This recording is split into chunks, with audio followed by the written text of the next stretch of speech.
The final leg of my journey takes me south into the high deserts of Inyo County. I'll first explore the areas around Mount Whitney before heading to Diaz Lake.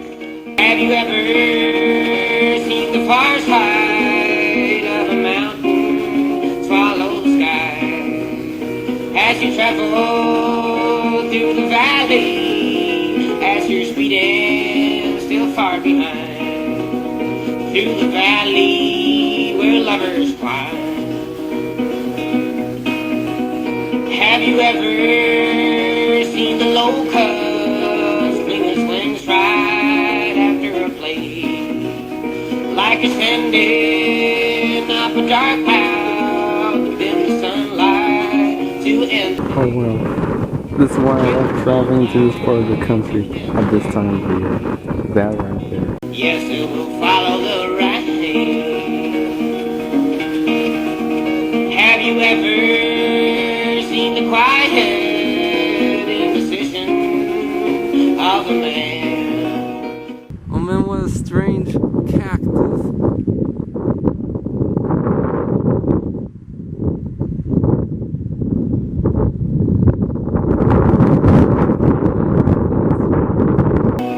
Well, he's standing by the fire with a meager friend in his hand. Or will he ever quite understand?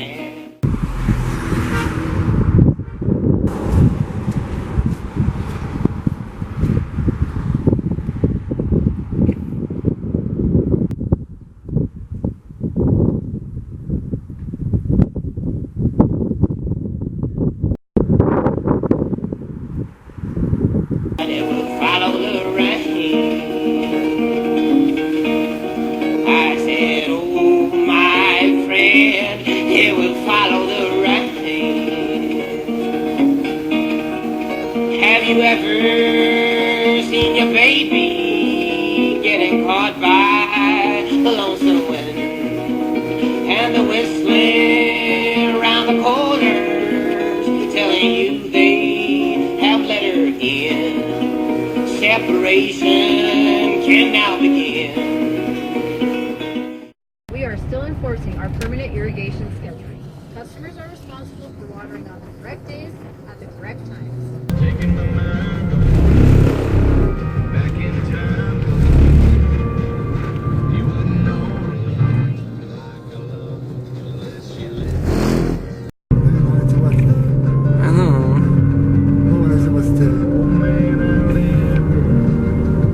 Oh, that mountain you see over there is Mount Whitney, and at 14,505 feet is the highest mountain in the lower 48 states. We've just arrived in the Lone Pine area, but because it's getting a bit late in the day, we actually went about 3 miles past the town and stopped at this lake right here to try and find a campground, and then we're gonna backtrack tomorrow morning and explore the area from there. I guess that's where we're spending the night. Not at all what I had in mind. It looks like a European style campground, so cramped, but it's alright, it's only one night. Hopefully people won't be making noise all night.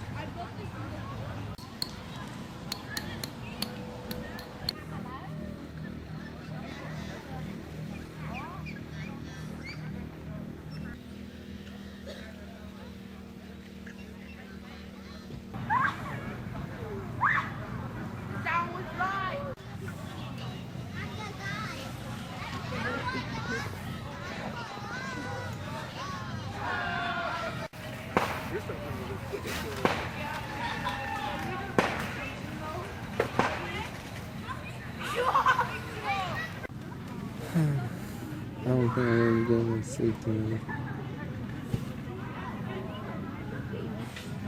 The next morning, I backtrack north to the small town of Lone Pine. From there, I'll make my way to the Manzanar Internment Camp.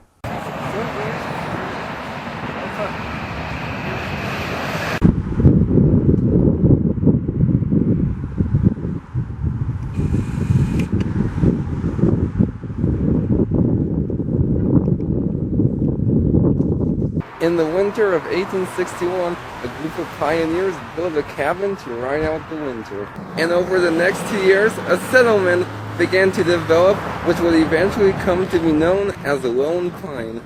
During the 1870s, Lone Pine was an important supply town for several nearby mining communities.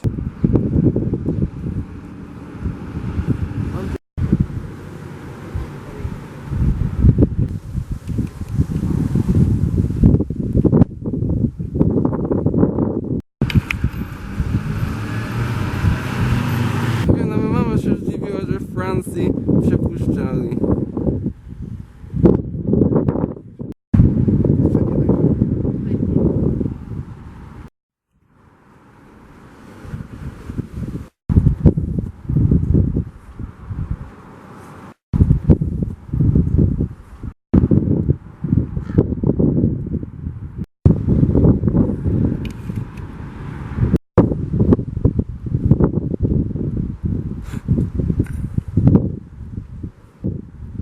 On March 26, 1872, at 2:30 a.m., Lone Pine was hit with a violent earthquake that destroyed 75% of the town and killed 27 of its 300 residents. Today, it's known as Gateway to the Eastern Sierras and has been the filming location of several westerns.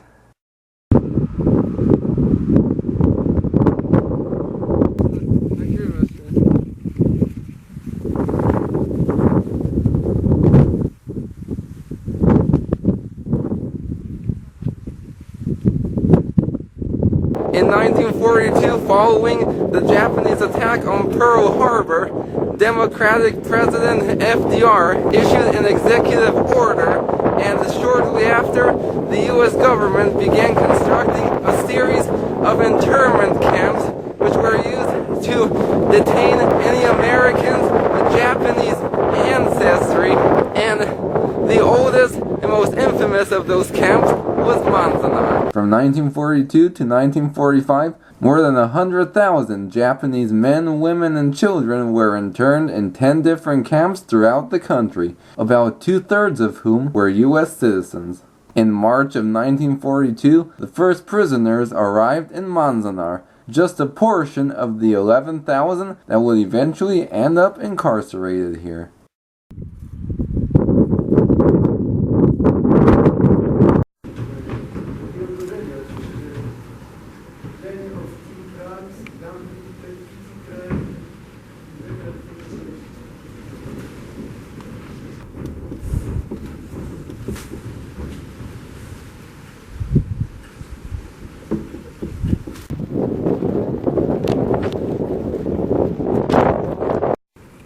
Komody, microwave.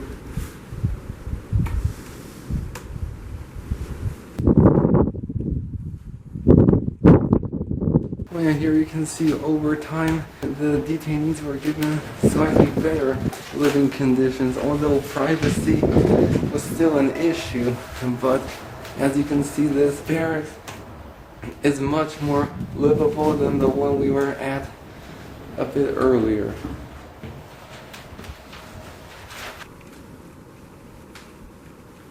It's like a child's area.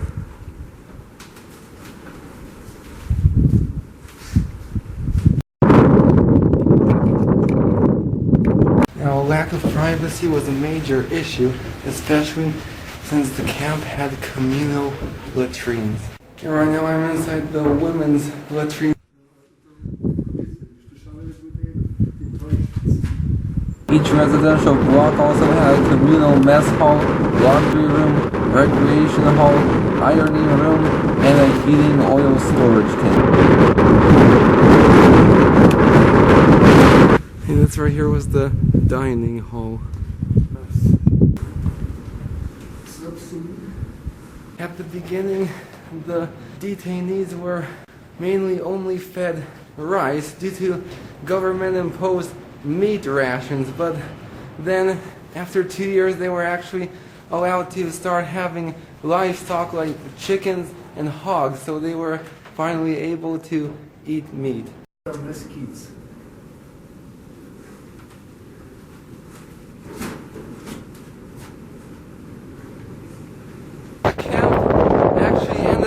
functioning like sort of a small town with everything from schools to beauty salons even. And all the camp internees were actually required to work, but they were paid a small wage. And right here you can see the foundations of what was once the camouflage net factory. Other facilities included stores, churches, an auditorium, hospitals, post office, and even a town hall and an orphanage. The incarcerees made life more livable at the camp through recreation. They took part in sports, martial arts, and musical performances. The incarcerees also beautified and personalized their barren surroundings by creating elaborate gardens, which often included pools, waterfalls, and rock ornaments. Believe it or not, they even had a 9-hole golf course.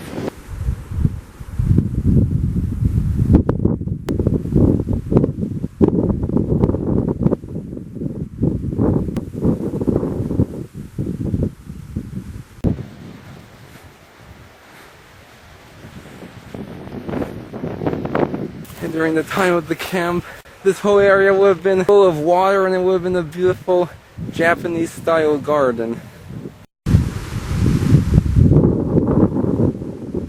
Now, I'm by no means suggesting that life at the camp was a luxury, but it would also be extremely naive and ignorant to say conditions here were as bad as in the Nazi concentration camps like Auschwitz, because as you can clearly see, for an internment camp, conditions here actually weren't as bad as people would imagine. There are just some things they don't teach you in history class. But despite this, the camp still had its moments of turmoil. After several months of tension between the incarcerees who supported the Japanese-American Citizens League and a group called the Kibei, rumors began to spread that sugar and meat shortages were the result of black marketing by camp administrators. To make matters worse, JACL leader Fred Tayama was beaten by 6 masked men. Harry Ueno, the leader of the Kitchen Workers Union, was suspected of involvement and was arrested and removed from the camp. Soon after, 3,000 to 4,000 incarcerees gathered and marched to the administration area protesting Uneo's arrest. After Ueno's supporters negotiated with the camp administration, he was returned to the Manzanar jail. A crowd of several hundred returned to protest, and when the protesters surged forward, military police threw tear gas to disperse them. As people ran to avoid the tear gas, some of the protesters pushed a driverless truck toward the jail. At that moment, the military police fired into the crowd, killing a 17-year-old boy instantly. A 21-year-old man who was shot in the abdomen died days later. 9 other prisoners and a military police corporal were wounded. In total, 146 incarcerees died in Manzanar alone. With the end of World War II and the election of Harry S. Truman, the camps were officially abolished, but many decided to remain, having nowhere else to go. In 1988, President Ronald Reagan paid $20,000 in reparation to each of the surviving internees. And the following year, President George H.W. Bush issued a formal apology, assuring that nothing like this would ever happen in America again.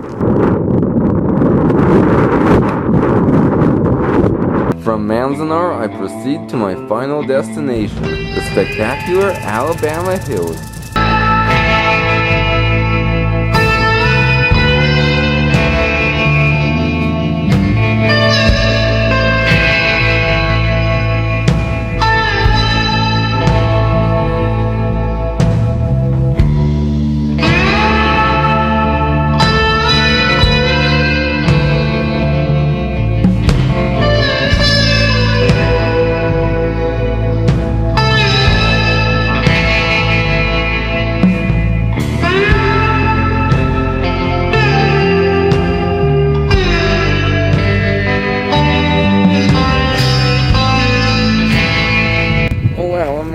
Have a look at this.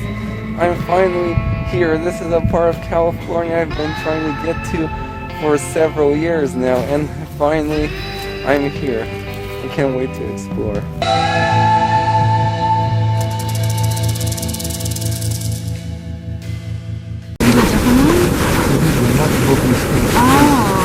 like this here. Could be here, yeah. I hope I'm not taking you the wrong way. No. Yeah. And we're walking through the desert right now trying to find the area's famous Eye of Alabama Hills Arch Formation.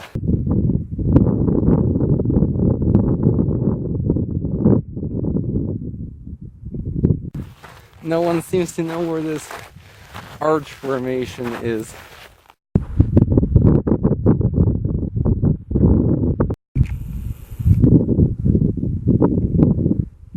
Ja, jest i przyjmie.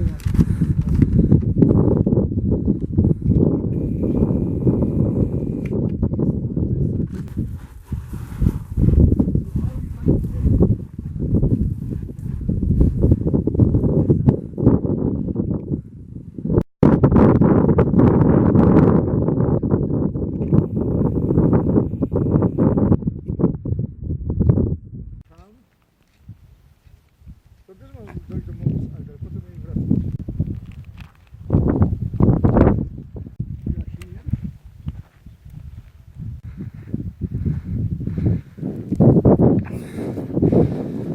Amazing view of the snow-covered eastern Sierras.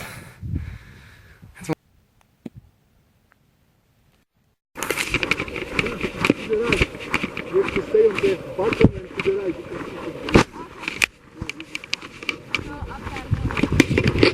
Yeah, I don't know if you see where that little round rock is over there?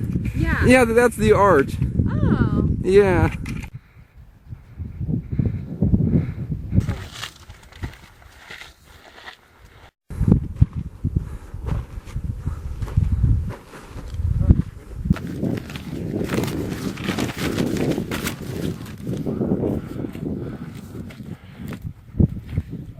Yeah, this is granite.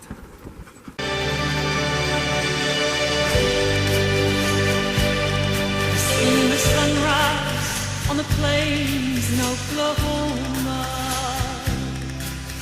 Sunset from the cliffs that tame the ocean. Stars in a West Texas night. But nothing just quite like the sunrise on the Sierra Nevada. Eastern California is a region that was suggested to me nearly 10 years ago. However, I never really got around to coming here, as I figured there wasn't enough to see here to fill an entire episode. From Buddhist temples to Native American rock art and the luxury detention centers, Eastern California surprised me at every turn. The region turned out to be far more fascinating than I ever could have imagined, and is quickly becoming one of my favorite places in California.